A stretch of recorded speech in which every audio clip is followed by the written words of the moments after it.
Hello students, hope you all are doing well. See, previously આપણે તમારું economics for business decisions એમાં discuss કરતા હતા about the distributors discount as well as functional discounts that has been given to every distribution chain carrier. Fine. Let us discuss about quantitative discounts. Fine. Quantitative discounts એટલે નામ જ એની અંદર quantity આવી ગયેલું છે. It means કે કાં તો તમે monetary term ની વાત કરો છો or else કે તમે weight ની વાત કરો છો.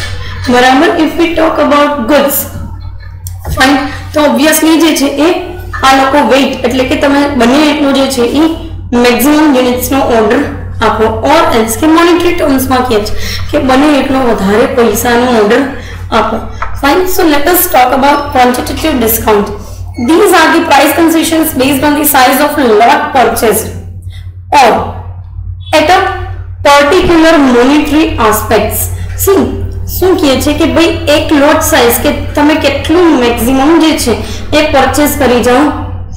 ઓબ્વિયસલી આ વસ્તુ તમે તમારા સાઈડથી પણ ફીલ કરેલી હશે કે તમે ક્યારેક કોઈક જગ્યાએ જે છે એ વસ્તુ લેવા જાઓ અને તમે એક સાથે વધારે નંબર ઓફ યુનિટ્સ પરચેસ કરો છો તો એ લોકો તમને ડિસ્કાઉન્ટેડ પ્રાઇસે આપશે. બરાબર. ₹1 ₹2 જે છે એ ઓછા ભાવે તમને આપે. તો સેમ વે જે છે એની લોકો ડિસ્ટ્રીબ્યુટરની ચેનલમાં અપ્લાય કરે છે કે રિટેલર્સ હોય કે પછી હોલસેલર્સ લોકો, ડીલર્સ છે, ડિસ્ટ્રીબ્યુટર્સ છે, એજન્ટ્સ છે. બરાબર. એ લોકોને કેટલી મેક્સિમમ સાઇઝની અંદર એ લોકો પરચેસ કરે છે, કેટલી મેક્સિમમ લોટ સાઇઝ પરચેસ કરે છે એના ઉપરથી ડિસ્કાઉન્ટ આપે છે. ફાઇન. અને આના પછી તમને મોનેટરી આસ્પેક્ટ આપેલા છે. બરાબર. So basically size of a lot purchased at one time and delivered at a single or one location. બરાબર.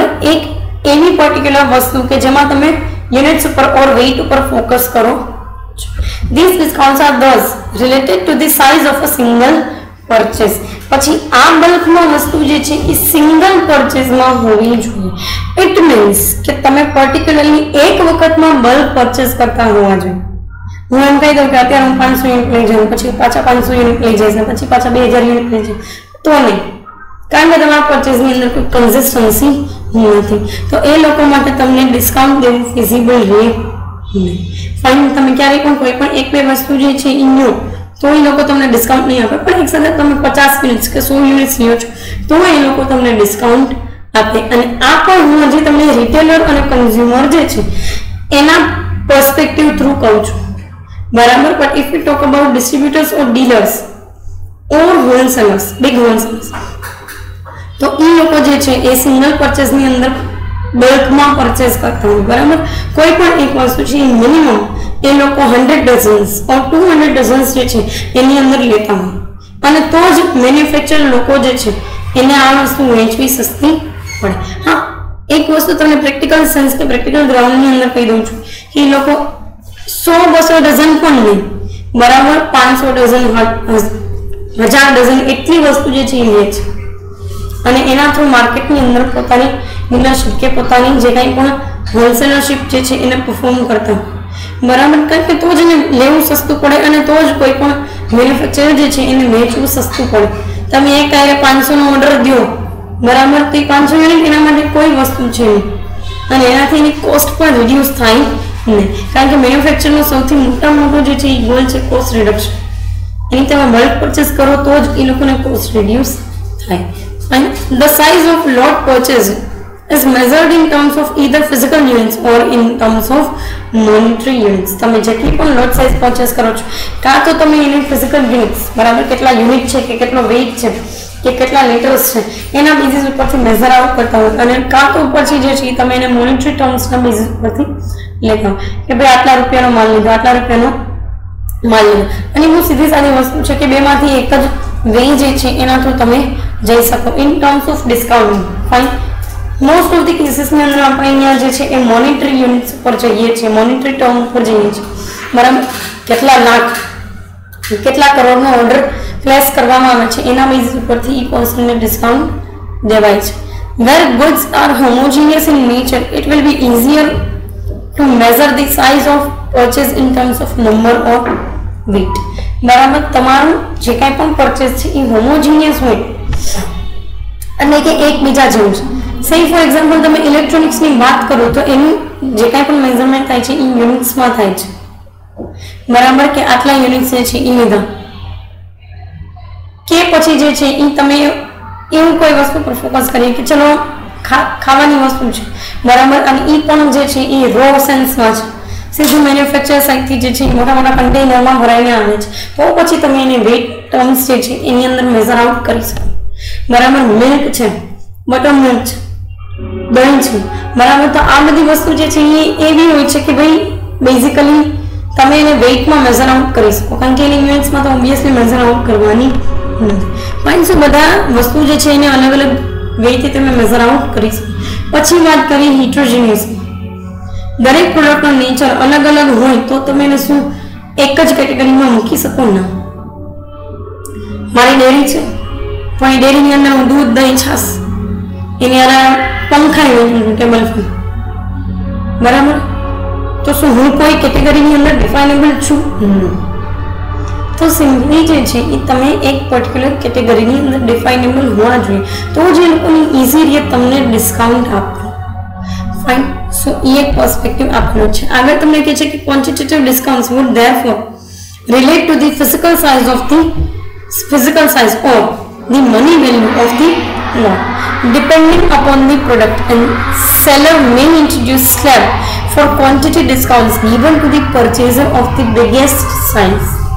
બરાબર. એક વસ્તુ એમ કહે છે કે તમે ફિઝિકલ યુનિટ્સ હોય કે પછી મોનેટરી વેલ્યુ હોય, બરાબર, એ બંને વસ્તુ જે છે એના બેઝ ઉપર તમે ડિસ્કાઉન્ટ આપી શકો, બરાબર. અને આ ડિસ્કાઉન્ટ આપવા માટે લોકો સ્લેબ ડિસાઇડ કરેલી છે, બરાબર, કે પર્ટિક્યુલરલી આટલી ક્વોન્ટિટી દેવાની તો આટલું ડિસ્કાઉન્ટ તમને મળશે, આટલી ક્વોન્ટિટી લ્યો છો તો આટલું ડિસ્કાઉન્ટ. ફાઇન. અને જે કોઈ પણ બિગેસ્ટ સાઇઝ છે કે સૌથી મોટામાં મોટો ઓર્ડર જે છે એ પ્લેસ કરવામાં આવે છે, બરાબર, તો એ લોકો જે છે એને પર્ટિક્યુલરલી એ હ્યુજ લેવલનું ડિસ્કાઉન્ટ જે છે એ ઓફર કરવામાં આવતું હોય છે, બરાબર. અધરવાઇઝ દરેક કેટેગરીમાં જે છે સ્લેબ ડિસાઇડ કરેલા જ હોય અને એ સ્લેબ પ્રમાણે તમારે જે છે એ કામકાજ કરવાનું હોય છે. ફાઇન. આગળ તમને કહે છે કે the main purpose of quantity discount by the seller is to encourage bigger orders which reduce his cost of selling, packaging, delivery, accounting, administration, etc. બરાબર. બેઝિકલી જે છે એ તમારો આવો ક્વોન્ટિટી ડિસ્કાઉન્ટ આપવાનો પર્પસ શું છે તો કે તમે જે છે એ કોસ્ટ રિડ્યુસ કરી શકો અને બને એટલા જે છે એ બલ્ક પરચેઝ જે છે એને એન્કરેજ કરી શકો, બરાબર. કારણ કે બલ્ક પરચેઝ હોય ને તો તમે માર્કેટની અંદર તમારી રિડ્યુસ કોસ્ટને ટ્રાન્સફર કરી શકો. આજે મને કોઈ પ્રોડક્ટ 5 રૂપિયામાં બનતી હોય તો જ હું એ વસ્તુ જે છે એ બીજાને પ્રોફિટ ચલાવીને સસ્તા ભાવે દઈ શકું, બરાબર. મને જે વસ્તુ 15 રૂપિયાની પડતી હોય તો હું કોઈને 10 રૂપિયા કે 15 રૂપિયામાં દઈ શકવા માટે કેપેબલ જ નથી, કે પછી એની એમઆરપી એટલી થઈ શકે એ વસ્તુ પોસિબલ જ નથી, બરાબર. સો બહુ એક કોમન એવા સેન્સની અંદર લોકો કહે છે કે ભાઈ બને એટલી કોસ્ટ રિડ્યુસ થાય. પછી એ સેલિંગની હોય, પેકેજિંગની હોય, ડિલિવરીની હોય, અકાઉન્ટિંગની હોય કે એડમિનિસ્ટ્રેશનની હોય, બરાબર. એટલે કે તમારા બેઝિક ફંક્શન્સ જે છે એની કોસ્ટને રિડ્યુસ કરવાની વાત કરે છે, જેને આપણે ઓપરેશન્સ ઓર ઓપરેટિંગ કોસ્ટ છે એની કેટેગરીમાં મૂકી શકીએ. ફાઇન. આગળ તમને એવું કહે છે કે ભાઈ બને એટલા વધારે મોટા હોલસેલર્સ છે એ એન્કરેજ થશે પણ થતા જ હોય છે તો જ તમારી પાસે વસ્તુ પહોંચે છે. આજે તમે કોઈ પણ રિટેલર પાસે લેવા જાઓ, બરાબર, મેડિકલને જાઓ છો, મેડિકલનું રિટેલ આઉટલેટ છે કે ગ્રોસરીનું રિટેલ આઉટલેટ છે કે ડેરી છે, એ રિટેલ આઉટલેટ સુધી ત્યારે જ પહોંચે છે જ્યારે તમે એને બેઝિકલી મોટા વેની અંદર એન્કરેજ કરતો હોય. ફાઇન. આગળ તમને કહે છે કે in sum cases the discount is determined on purchase made during a particular period of time, generally a year or a season, and such discounts may not be useful to reduce the cost.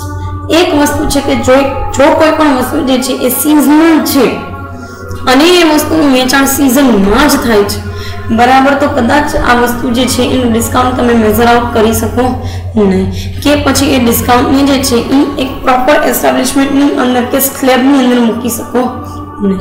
અને આવું discount તમારા માટે કોઈ યુઝફુલનેસ create કરતું નથી, કારણ કે તમારું એક સિઝન માટે કે થોડા અમથા ડેઝ માટે તમારું સેલ્સ છે એને અપ કરે છે, બરાબર. પછી જે છે એ સેલ્સને એમને જ પાછું જેવું હતું ને એવું થઈ જાય છે. કારણ કે આ ડિસ્કાઉન્ટ કોઈ પણ માટે કોઈના પણ માટે ફિઝિબલ નથી, ન તો હોલસેલર માટે, ન તો જે છે એ મેન્યુફેક્ચર માટે, ન રિટેલર માટે કે હોલસેલર માટે. ફાઇન. સો એ એક વે જે છે એ તમને આપેલો. In short, individual order size is better way than cumulative purchase made during the particular period. બરાબર. અહીંયા જે છે એ તમારી કોઈ પણ પર્ટિક્યુલર પીરિયડની અંદર ક્યુમ્યુલેટિવ બિઝનેસ છે એના કરતાં પણ વધારે જે છે ઇમ્પોર્ટન્ટ છે કે તમે સિંગલ પરચેઝમાં કેટલું બલ્કમાં લઈ જાઓ છો. મેં તમને હમણાં જ કીધું કે ભાઈ 500 યુનિટ્સ, 1000 યુનિટ્સ, 1500 યુનિટ, તો એના માટે બનાવવું ફિઝિબલ છે નહીં. બરાબર. એના માટે બનાવવું તો જ ફિઝિબલ છે જો તમારી કન્સિસ્ટન્સી મેન્ટેન થાય. તમે દર વખતે જે છે એ 20,000 યુનિટ્સ બનાવી દેતા હોય તો જ એ ફિઝિબલ વસ્તુ છે. બરાબર. 20,000 નો ઓર્ડર દેતા હોય તો જ તમારે એને આગળ લઈ જવું. ફાઇન. આગળનો તમને પોઈન્ટ આપેલો છે કે for the quantity of individual commodities has much more advantage over these based on the total size of mixed commodities order. બરાબર. આ એક વસ્તુ છે કે ઇન્ડિવિજ્યુઅલ કોમોડિટી જે છે એને આ વસ્તુનો એડવાન્ટેજ બહુ વધારે મળે છે than comparison to mixed commodities. બરાબર. કારણ કે મિક્સ કોમોડિટીની અંદર તમને ડિસ્કાઉન્ટ કે પછી એડવાન્ટેજીસ પણ એવા જ મળે છે. આજે હું અલગ અલગ પ્રોડક્ટની ડીલરશીપ લઉં છું એક સાથે કે પછી હોલસેલરશીપ લઉં છું જેમાં બધી પ્રોડક્ટ જે છે એનો થોડો થોડો એસેન્સ છે. ડવ ને, હેડ એન્ડ શોલ્ડર ને, પછી સનસિલ્ક ને, ટ્રેસમેન ને, જે કંઈ પણ અલગ અલગ બીજી બ્રાન્ડ છે, ક્લિનિક પ્લસ ને, નાઇલ ને, આવી બધી શેમ્પુ બ્રાન્ડ છે એની મેં એક હોલસેલરશીપ લીધી છે. તો બધાએ તો મને ડિસ્કાઉન્ટ નહીં દે ને, કારણ કે હું બધાની પ્રોડક્ટને બલ્કમાં પરચેસ નહીં કરી શકું. હું તો કોઈ એક જ એન્ટિટી જે છે, કોઈ એક જ બ્રાન્ડ જે છે એની પ્રોડક્ટને બલ્કમાં પરચેસ કરી શકીશ. અને એ સેન્સમાં જો તમે જોવા જાઓ તો એ લોકો બધાએ તો તમને ડિસ્કાઉન્ટ નહીં જ દે. પણ યસ, એક છે કે તમે સિંગલ પ્રોડક્ટ સાથે કનેક્ટેડ હોય તો તમારી પાસે મેક્સિમમ ડિસ્કાઉન્ટ જે છે એને અવેલ કરવાનો ચાન્સ છે. બરાબર. So that you can go for some benefits of discounting. Fine. Objectives તમને આપેલા છે to reduce the small orders by avoiding high cost of servicing. બરાબર. તમે જે છે એ બેઝિકલી આ વસ્તુનો ઓબ્જેક્ટિવ શું છે, શું કામ ક્વોન્ટિટેટિવ ડિસ્કાઉન્ટ જે છે એ દેવા પડે છે તો કે ભાઈ તમે સર્વિસીસ જે છે એની કોસ્ટ જે છે એને રિડ્યુસ કરી શકો. આજે મને કોઈ 1,000 યુનિટનો ઓર્ડર આપે છે, બરાબર, તો પણ મારે જે છે એને અમુક સર્વિસ મને બેનિફિટ દેવાના છે. પણ મને કોઈ 15,000નું ઓર્ડર આપે છે તોય દેવાનું છે. તો મારા માટે બેનિફિશિયલ શું છે કે 15,000નું ઓર્ડર, બરાબર, બને એટલો 15,000નો ઓર્ડર મને વધારે મળે, બરાબર, તો એ મારા માટે સર્વિસની કોસ્ટ રિડ્યુસ કરવા જેવી વસ્તુ, અધરવાઇઝ નહીં. ફાઇન. સો એ બી એક સમજવાનો પર્સપેક્ટિવ છે કે ભાઈ આવું કરવાથી તમને જે છે એ બેનિફિટ થઈ શકે. આગળ તમને આપેલું છે encouraging to buy bulk quantity. બરાબર. તમે જે છે એ બલ્ક ક્વોન્ટિટીની અંદર બાય કરી શકો છો અને એને એન્કરેજ કરવા માટે જ ક્વોન્ટિટેટિવ ડિસ્કાઉન્ટ દેવામાં આવે છે. બરાબર. કારણ કે જેટલું લોકો મેક્સિમમ જે છે એ તમારી પાસેથી પરચેસ કરી જશે એટલું જ તમને સર્ક્યુલર મોશનની અંદર બેનિફિટ વધારે થશે.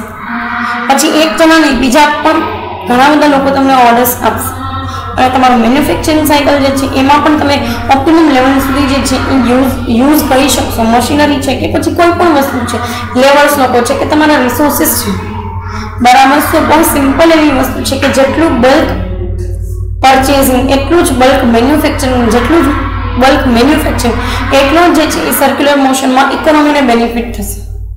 Fine. Because you are eventually transfer the money in economy or liquidating the money in economy.